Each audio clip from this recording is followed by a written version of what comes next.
Okay, recently I pitched a theory in my last FNAF video, the top 10 scary FNAF theories that you've never heard. If you want to watch that, click up in the top right corner. And there were some questions that arose in the comments and some more information I found after going through this.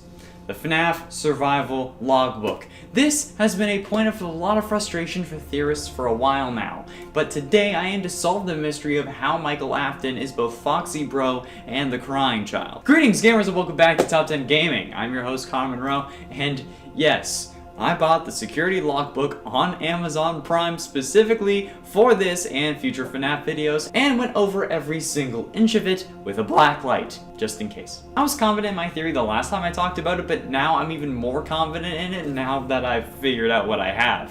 It answers a lot of questions and it ties back to the original FNAF novels as well if you want to go in that direction. So, let's get into it. First, let's address the comments and questions about my theory that I saw in the comments of my video and on Instagram. Firstly, where is William and his wife's room? I used the evidence of there being no Mike's room as why he doesn't exist, you know, because he doesn't need one. Well, I did actually mention this in the video, but there is a door located on the left side of the room with the television that I'll be calling the family room that is perpetually closed and you can't open it. Despite the door being connected to the family room, there is nothing really odd about it. William is a secretive man who would obviously need to keep his door closed and locked because, well, you know, I'm guessing there's going to be some evidence of mass murder in there. And I've only ever seen doors leading to other rooms, never a door leading into a hallway. It doesn't lead up or downstairs because there would be no point in locking that door, and it wouldn't lead to a hallway because you shouldn't be locking that door if there are multiple rooms connected to it. How would either Michael or William get to their room if the door to the hallway was locked when they were outside the door?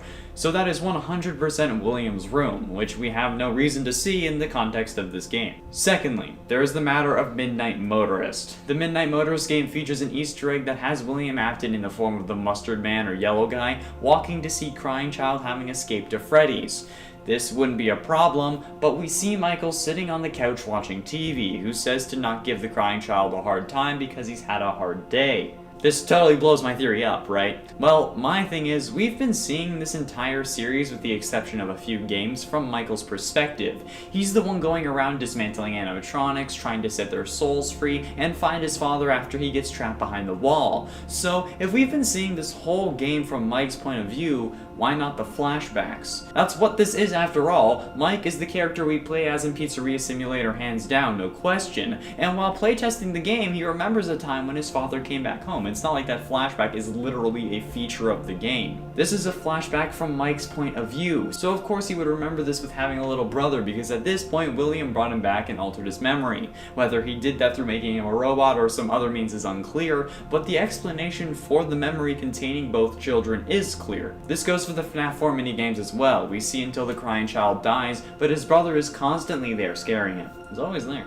Finally, speaking of FNAF 4, let's talk about the nightmares. I saw someone bring up the point that in the actual gameplay, the house is different to what we see in the minigames. This is true, no arguments here, but you need to remember that while in the actual gameplay, Crying Child is in a coma. None of this is real. This is proven by the IV pill and flower pot Easter eggs that you can see sometimes next to your bed. Also, the fact that Nightmare Freddy straight up says that he is now given flesh to be your tormentor during Ultimate Custom Night. So in reality, nothing of what we play is real. And I don't know about you, but if I'm having a nightmare in a house, it's almost never an exact replica of where I'm living. It has the sense of home, like you know you are home, but the layout isn't the same. And having feelings in dreams is very true. Molly Burke, a popular blind YouTuber, says it's still possible to have dreams when you're blind, but instead of seeing, you just feel scared. You get the feeling of being scared without actually seeing anything. So, having feelings in dreams is true in the real world. Okay, now to the new information. YouTube user Inky Inc. commented on MatPat's latest FNAF video about Foxy Bro, stating that the faded text is in reality talking to another spirit trapped inside the book.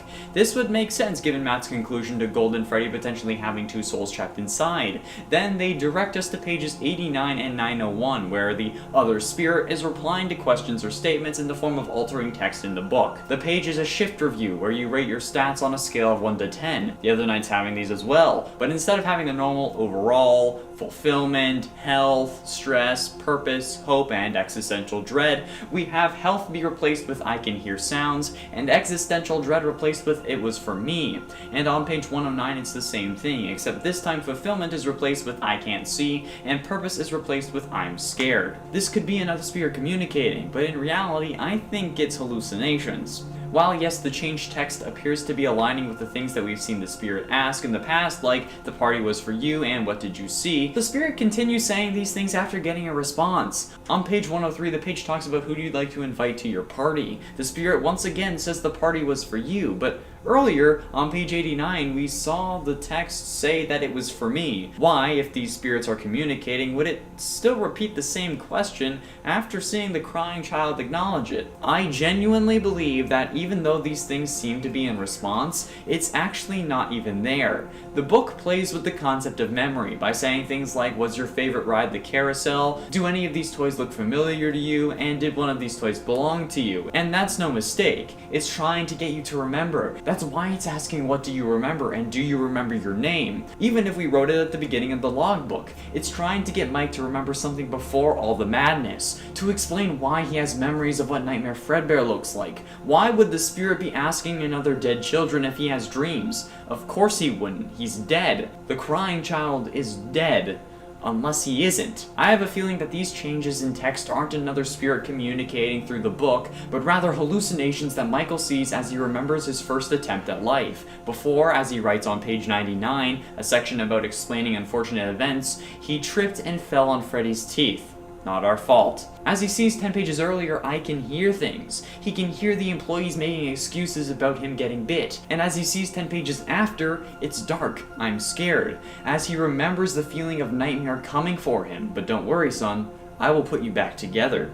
The hallucination theory still has legs when you look at it scientifically. Common causes for hallucination are sleep deprivation and extreme stress, and both these hallucinations come at the end of a shift, at the end of night 4 and 5, which we know from playing are the most stressful and difficult nights. Plus, Michael gets to work extremely early. As we can see from the Night 5 incident report, something happened at 8:11. Whether it be AM or PM, Michael is up for a lot longer than his 6-hour shift. But we can get even more specific. He said on page 6 that employees get free pizza, so in order to cash in on that prize, he would have to be there before the kitchen was closed. Which, as shown in the rules on both in-game posters and in the book, would be before dark, since the guests are told to leave before dark as well. So you would need to be there by at least 6 PM dinner rush in order to secure a slice and make sure that there was still some extra for him. After all, he never said that they only get free food while working. And if he was a night guard, he wouldn't really get free food while working because there would be no pizza for him to have, because, you know, it's night, kitchen's closed, there's no extra food. Now I know what you're thinking. Connor, we see at the beginning of the book that Mike had this book before us. Why would we be seeing his hallucinations? And I have an explanation for that too. We've seen this entire game through the eyes of Mike, like I said earlier, with the exception of FNAF VR, AR, Ultimate Custom Night, and 4 if you don't consider Crying Child to be Mike yet. This explains the reason we can see both of them in the flashback minigames and such. But if we've been experiencing this series through Mike's eyes this whole time, why would it stop now? This explains so much. It explains why people thought that there was a second spirit. It explains why the first spirit keeps talking even after the second one would have responded. It explains how Mike knows what Nightmare Freddy looks like. Crying Child was in a coma when he saw him, so he would have no way of describing him to Mike. It explains why he would remember the purple plastic telephone, why the carousel ride would be his favorite, when the pizzeria wouldn't have been open when he was young enough to fit on it, and why he knew instantly what someone would say if they got bit by Freddy. Hell, it could have been his father who even gave that excuse. It would explain why William wanted to put him back together. He saw something, and he knew that if his father caught him, he would suffer. Remember what will happen if he catches you. It's me. The crying child is me. This video is just for fun. I'm not trying to solve the game. I'm just trying to offer a fresh perspective on an otherwise loaded series. So, if you're a crybaby that can't appreciate someone having a different idea than you, then leave. Alright? Perfect.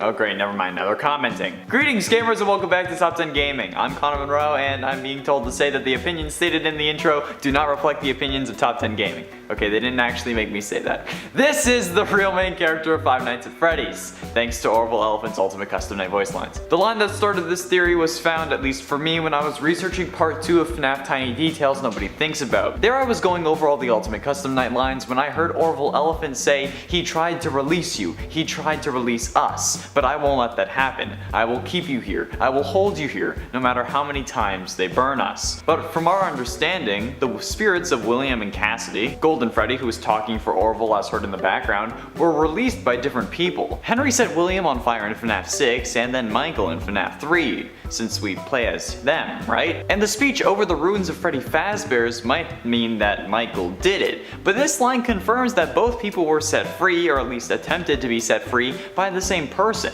And since we know that Henry caused the FNAF 6 fire, that would mean that he caused the FNAF 3 fire. But how do we know he's the character we play as? The puppet.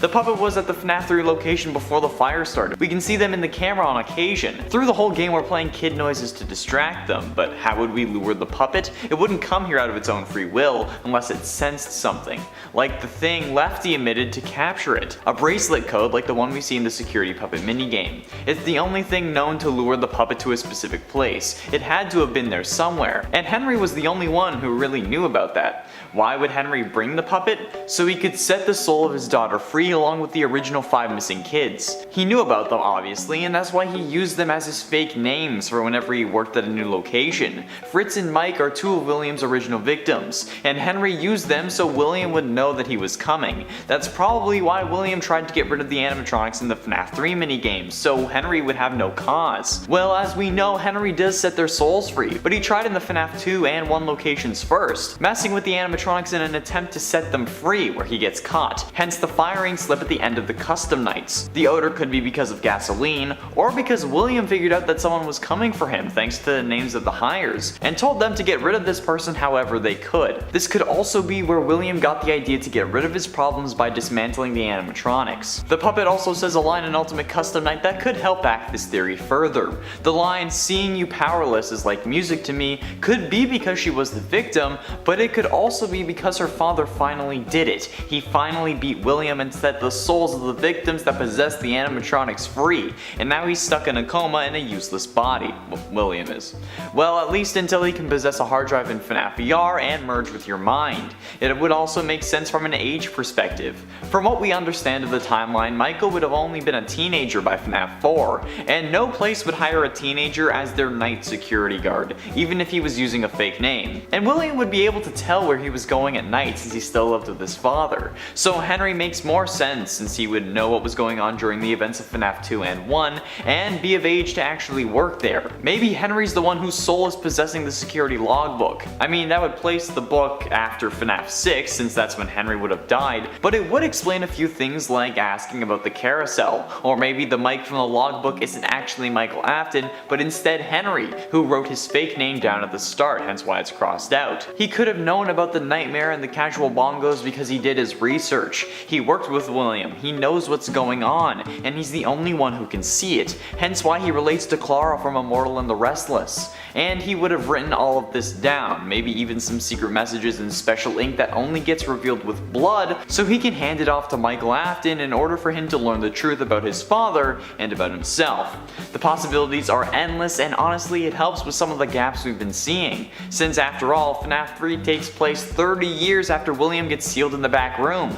So at that point Michael would be of age, but before that Henry is the only one who can try and take down William, but eventually he will get old and frail and recruit Michael to help. Maybe the book is what he gave Michael when he took the job in FNAF 6, since it's a security book, it would make sense not to have any references to business because, well, it's for security guards. William would also have to give up after FNAF 3, since he wouldn't be able to keep up with the robotically enhanced spring trap. So he passes it on to Michael, and that's why we don't see any more fake names. He doesn't need them anymore.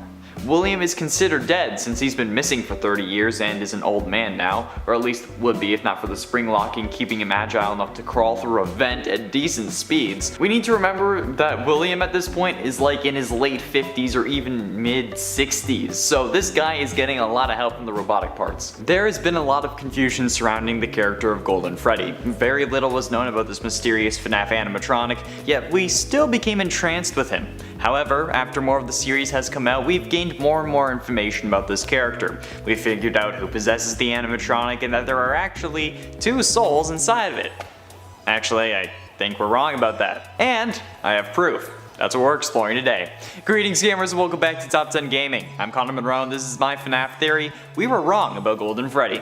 Let's do it. I originally stumbled upon this idea when researching more about my Michael Afton as a robot crying child theory, but this has nothing to do with that, I'm just providing context.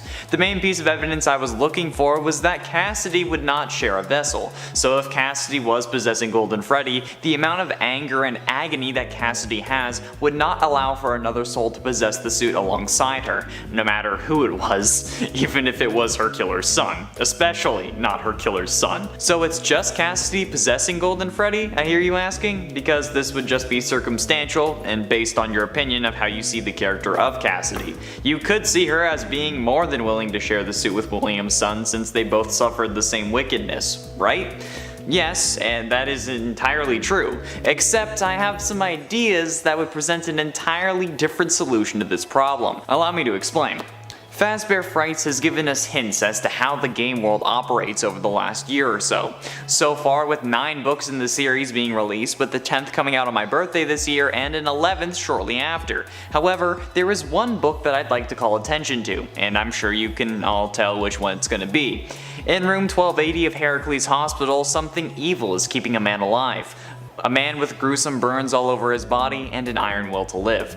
The man in room 1280 is the 3rd story in the 5th Fazbear Frights book Bunny Call, the only Fazbear Frights book that I currently own, for good reason.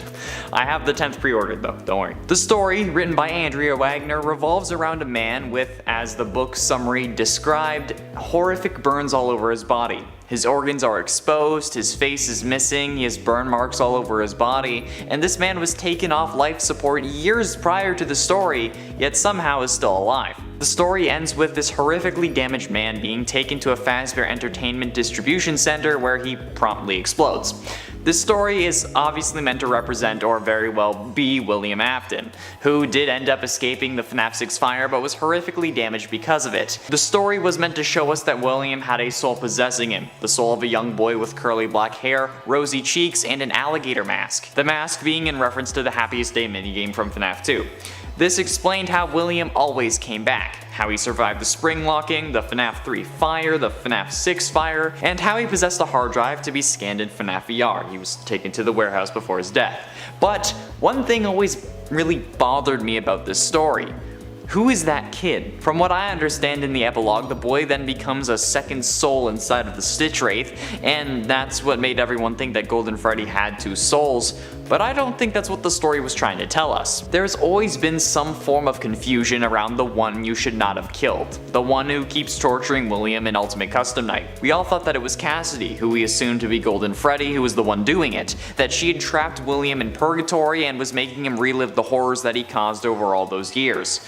But that, with the release of this book, was disproven, since William wasn't in purgatory or hell, but rather his own mind, stuck in the hospital either on life support or just being kept alive by this spirit, meaning that this kid would have to be the main antagonist of that game, the one that we see shaking at the end if we manage to beat 50-20 mode. This presents 2 different outcomes, neither of which are what we first expected though.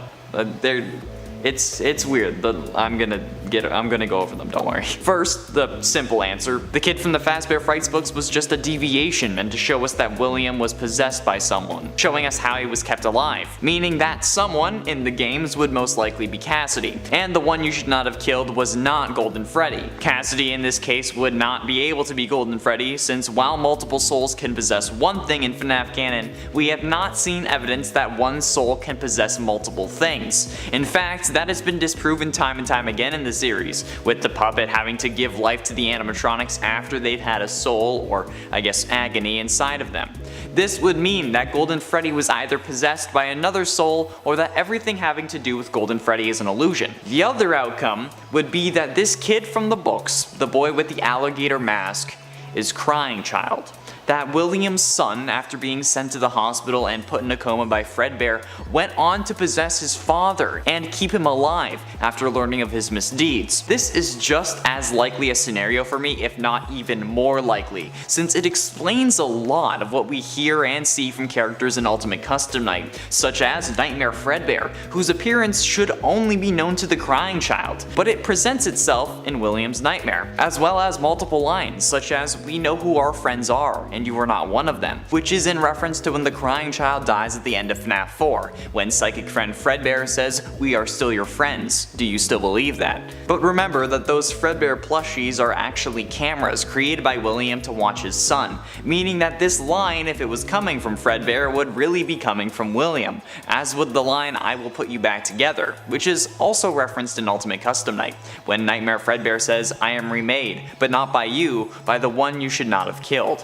How would Cassidy know about this line, about the "I will put you back together," about the appearance of any of the Nightmare animatronics for that matter, unless she had seen them herself? If this was Crying Child, it would make a whole heck of a lot of sense, especially because of that line, "I am remade, but not by you." It sounds sassy, like I was remade, but you didn't do it like you said you would. Like if your friend falls through on a promise, so then you say like, "Oh, I went bowling, but not with you."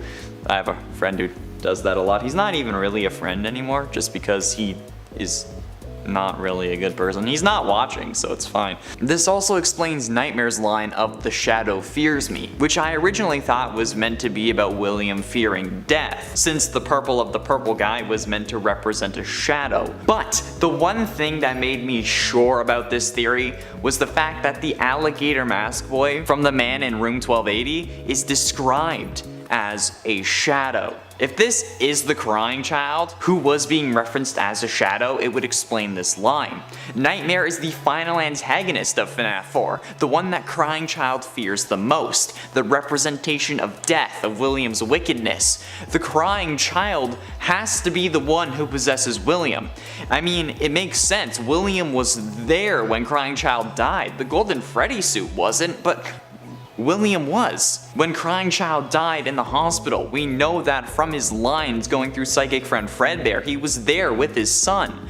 As for why Golden Freddy is moving at the end of the game though, that could simply be a visual way of showing us that William would be back in the next game, by having one of his victims convulsing. Or it could be Crying Child showing William a version of the Fredbear plush. I think that this has to be the explanation, and if not, then Scott needs to fix his narrative structure, because not only does this make sense, it works in a story sense as well, and honestly fits so many things into place, and feels good in a narrative sense. The FNAF 3 bad ending has recently been highlighted as an aid to the point that Golden Freddy contains two souls. This is in reference to the bad ending screen with the animatronic heads with lights on, as opposed to the good ending where the souls of the missing children are set free and there are no lights on in the animatronic head eyes. However, while this may be in support of that theory that two souls are inside of Golden Freddy, it doesn't have an endoskeleton leg to stand on, and that's what we're exploring today. Greetings gamers and welcome back to Top 10 Gaming. I'm Connor Monroe and this is the FNAF 3 bad ending analyzed. Now I've covered this in a reel on my Instagram, something that I plan on doing more of with like smaller theories that may not exactly warrant a whole video, but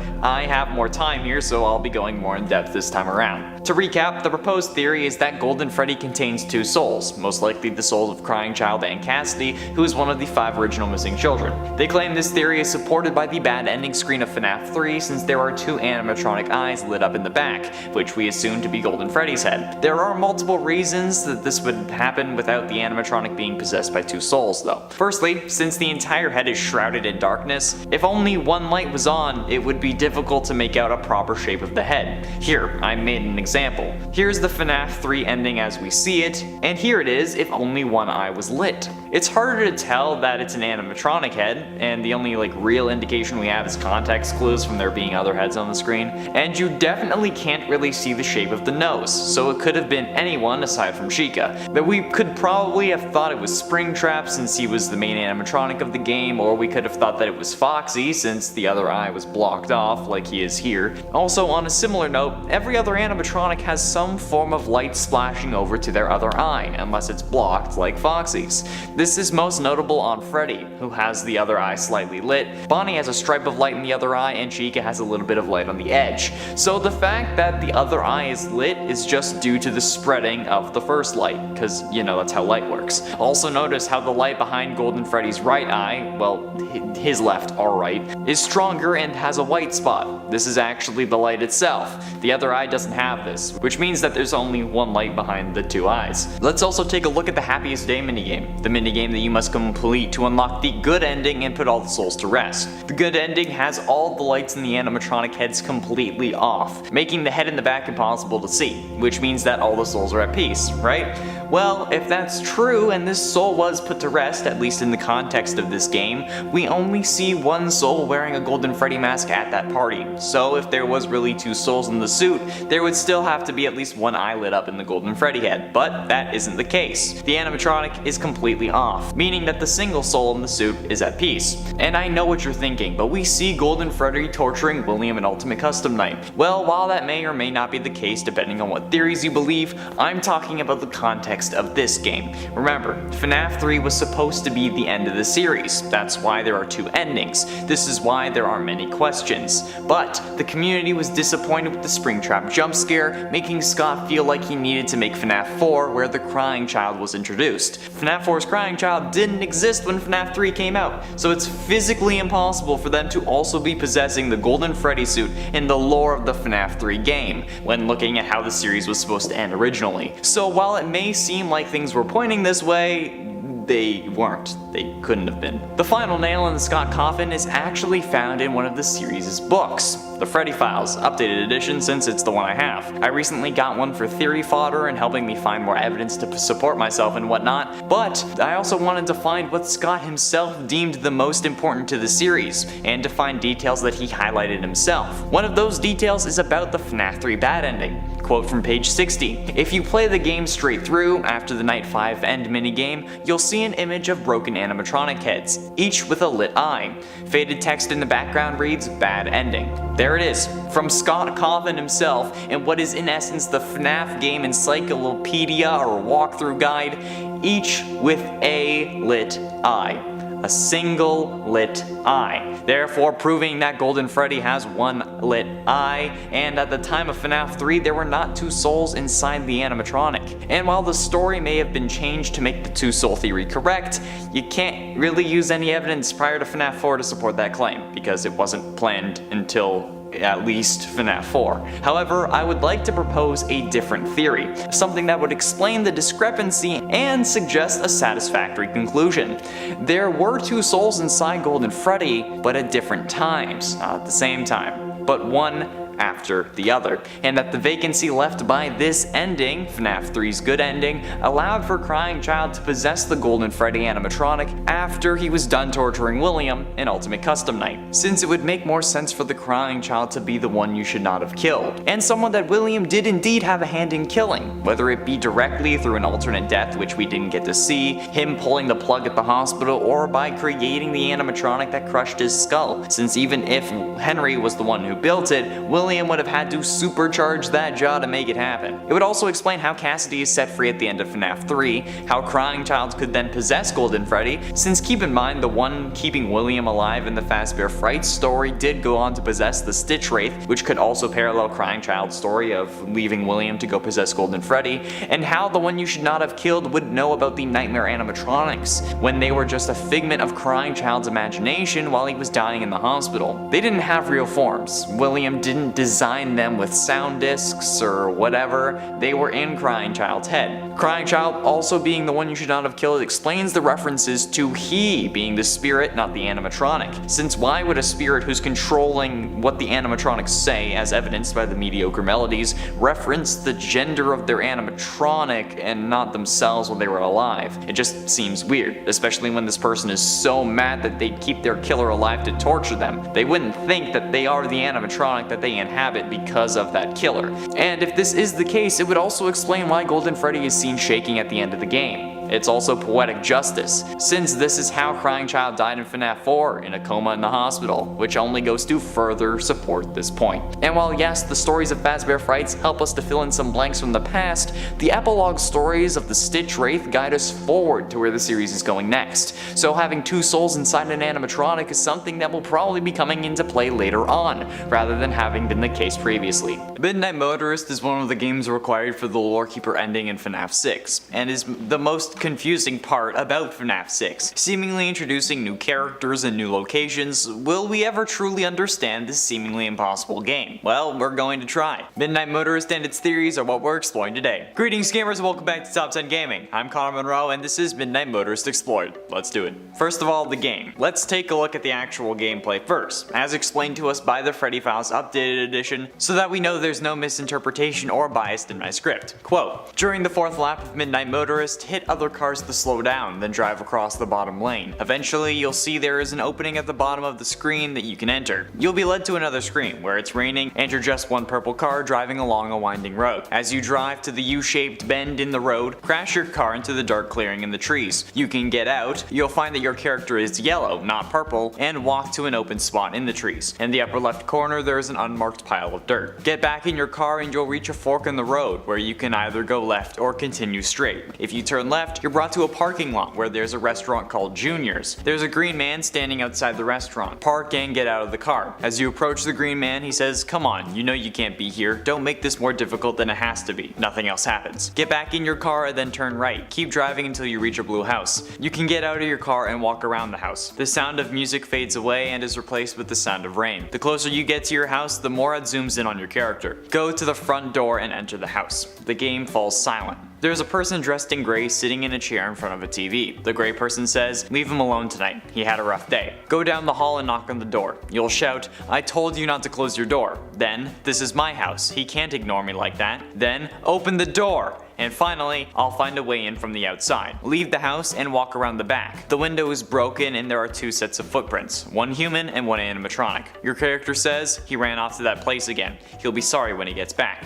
And before we get into the breakdown, we've been having a bit of a theory week while I'm on vacation. But if you want more videos deep diving into certain aspects of the FNAF series, be sure you let us know by telling us in the comments and hitting like and subscribing. It really helps us out. Okay, let's continue. Now for the breakdown. Now looking at that, there are a few things that jumped out to me. One, the book points out that your character is yellow, not purple. There's an emphasis placed on this line thanks to the exclamation mark. The only one in the entire section about the game to be exact. This must be an important detail to take note of, especially if it's emphasized. Another thing that really jumps out to me is the description of the other characters. Both the green man and the child hiding in his room are both described using male pronouns. Green man, leave him alone tonight, but the one in gray sitting in front of the TV is just described as a person. There's a person dressed in gray sitting in a chair in front of a TV. The gray person says, which seems awfully elusive and intentionally so. And finally, the last thing is the description of what we see outside the child's window. Now it's almost impossible not to know about it at this point, but outside we do see two sets of footprints, one human and one not human. But thanks to the design of Glitch Trap's suit with 3 big toes, we thought that this could have been Glitch Trap's suit, making it impossible for this yellow guy to be William Afton like we first assumed. However, thanks to this book we get confirmation that the other set of footprints is from an animatronic. Quote from the book, there are 2 sets of footprints, one human and one animatronic. And since this is an official updated guidebook to the games, this has to be 100% canon. The other set of footprints is an animatronic, so not William's original suit. So what does this mean? Well, there are actually a few theories. Let's discuss them. The first and most prevalent theory is that the yellow man is William Afton. This was started thanks to the similarity of the car used in this game and the car William is shown driving in the Take Cake minigame from FNAF 2, and both scenes are raining. This was further supported by the fact that the secret portion of the Midnight Motorist game is called Later That Night, which seems to be pointing us towards this taking place after William killed Charlotte and Take Cake. This would also explain who the one in the chair is. It could be Michael, who is watching TV like he does at the end of Sister Location's Nights, but some have speculated that it could be the mother, which is supported by the lack of pronouns used for this person, but it could also be used for Michael if he was in fact a robot, since he wouldn't be a he, but I guess he also wouldn't be a person.